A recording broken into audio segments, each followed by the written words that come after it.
3 pengguna dan pengedar narkoba ditangkap. Siswa positif COVID-19 sekolah ditutup. DPRD donasikan gaji bantu kuota siswa tak mampu.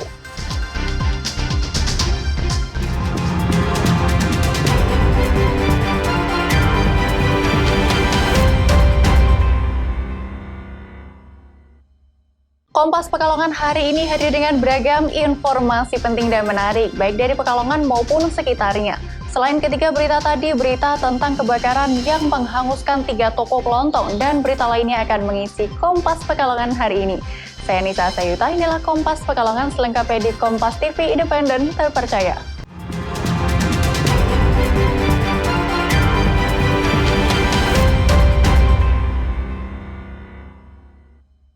Tiga orang pengguna dan pengedar obat-obatan terlarang berhasil ditangkap oleh jajaran Polres Pekalongan Kota. Dari tangan mereka, polisi menyita sejumlah barang bukti. Dengan tertunduk lesu, Muhammad Ilham, warga Buaran Kota Pekalongan ini, harus menyesali perbuatannya saat dikelar petugas. Polres Pekalongan Kota membekuk tersangka karena kedapatan menyalahgunakan obat-obatan terlarang jenis alprazolam. Di hadapan polisi, Ilham mengaku menggunakan obat-obatan tersebut agar kuat dalam bekerja dan tidur dengan tenang. Aparat kepolisian sendiri menangkap tersangka berdasarkan informasi dari masyarakat yang resah akan banyaknya penyalahgunaan obat-obatan. Tersangka dibekuk di rumahnya tanpa perlawanan dengan barang bukti berupa 5 paket obat alprazolam yang ditaruh di bungkus rokok. Pil Jarindo. Pil Jarindo. Ya. Nah, ini seharusnya bukan untuk dikonsumsi atau mungkin untuk dipergunakan untuk orang yang sehat, namun disalahgunakan. Jadi orangnya di sini penyalahgunaan obat-obatan yang tidak diperuntukkan untuk orang yang sehat. Jadi kalau yang sakit atau mungkin katakan seperti itu perlu diadakan pengobatan seperti ini.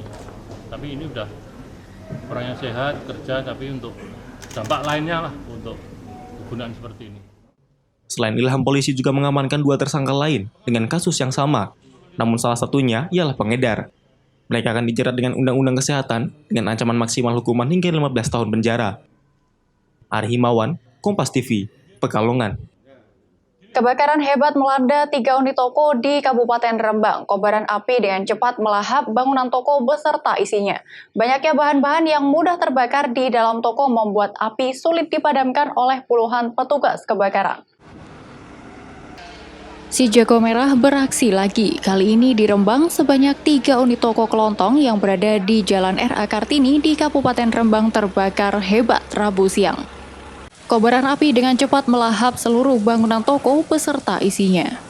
Kebakaran ini membuat warga sekitar panik. Pasalnya bangunan toko berada di pusat kota yang padat penduduk. Sebanyak 5 unit mobil pemadam diterjunkan ke lokasi untuk melokalisir api. Belum diketahui pasti penyebab kebakaran tersebut, namun dugaan awal api berasal dari konsleting listrik.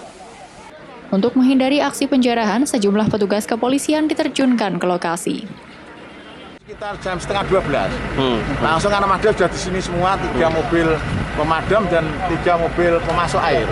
Dan kami bersama Pak Kapolsek Kota, Pak Didi, ini sudah kesini sejak tadi.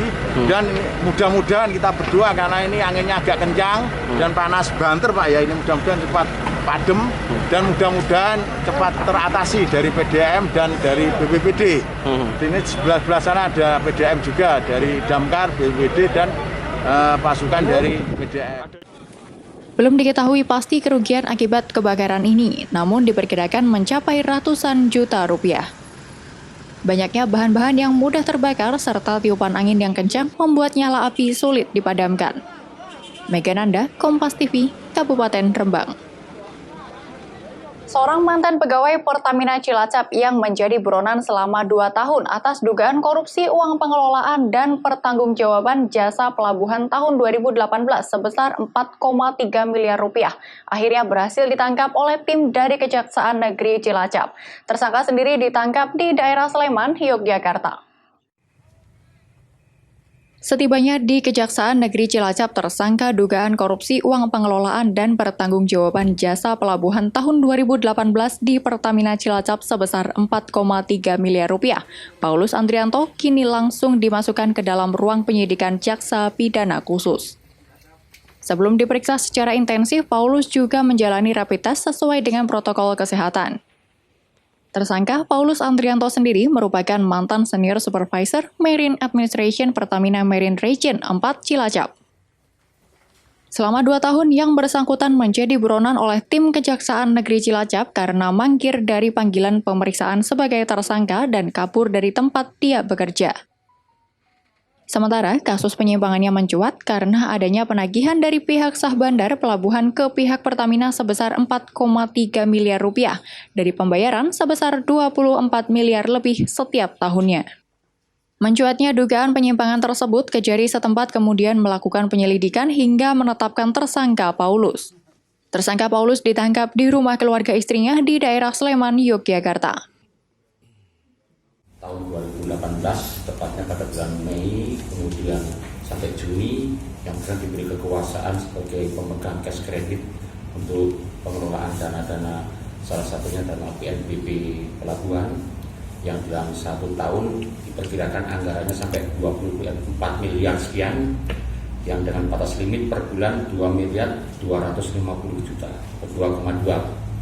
Dalam perjalanannya, pada bulan Juni diketahui telah tidak bisa mempertanggungjawabkan kerugian keuangannya, pengelolaannya, sehingga dilakukan penghitungan kerugian negara sekitar 4 miliar 4,368 sekian.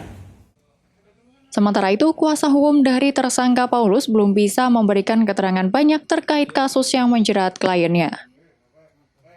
Masih langkah penyidikannya, jadi belum bisa saya kasih. Mungkin pendampingannya nantinya seperti itu. Ada perkembangan, ada perkembangan. Jadi ini baru masih dini, belum bisa saya ngasih jawaban yang panjang lebar.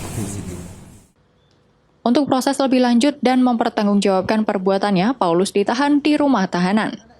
Harsono, Kompas TV, Cilacap.